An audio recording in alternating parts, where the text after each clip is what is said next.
Welcome back to the FPL Watchlist, where we'll once again be taking a look at 3 players who impressed over the weekend. After suffering a hamstring injury against Fulham in Gameweek 3, Gudmundsson only returned to action in Gameweek 5, and played a key role in the 4-0 win over Bournemouth this weekend, providing 2 assists. Burnley's creative midfielder also fired 2 goal attempts against the Cherries, with 1 hitting the target, and took all 3 of his team's corners during the game. No teammate has taken more than Gudmundsson's 9 goal attempts this season, while his 3 shots on target can be beaten by only Ashley Barnes with 4. The 27-year-old's tally of 6 attempted assists this season is also top amongst Burnley players, with 2 of those resulting in big chances created. With games against Cardiff and Huddersfield in his next 2 fixtures, could Gudmundsson be someone to rival Ryan Fraser, with his similar £5.9 million price tag? Richarlison returned from suspension to face Arsenal in Gameweek 6 and looked the most threatening player for Everton, taking 3 shots and forcing saves from check on 2 occasions. Amongst midfielders, only Mahrez and Knockaert took more shots on target in Gameweek 6, with 3.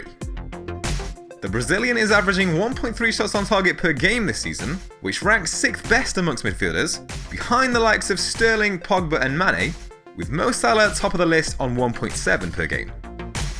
Richarlison's average of 0.8 FPL involvements per game is on par with Sterling and Salah, beaten by only Lamela and Hazard amongst midfielders. Everton have some favourable fixtures to come, with Man United and Chelsea being the only top 6 sides they'll face between now and Gameweek 13.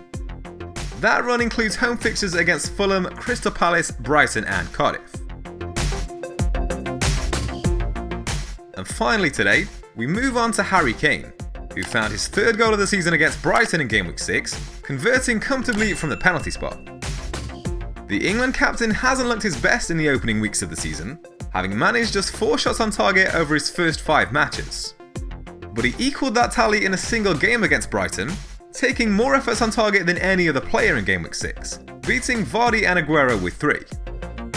The Spurs forward registered 2 big chances this weekend, matched by only Vardy, Andre Gray and Mitrovic, with no player managing more.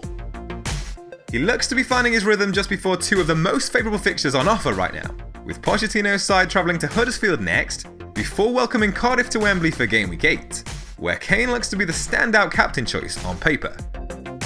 Huddersfield and Cardiff have the worst defensive records in the Premier League this season at present, each conceding a league high tally of 14 goals.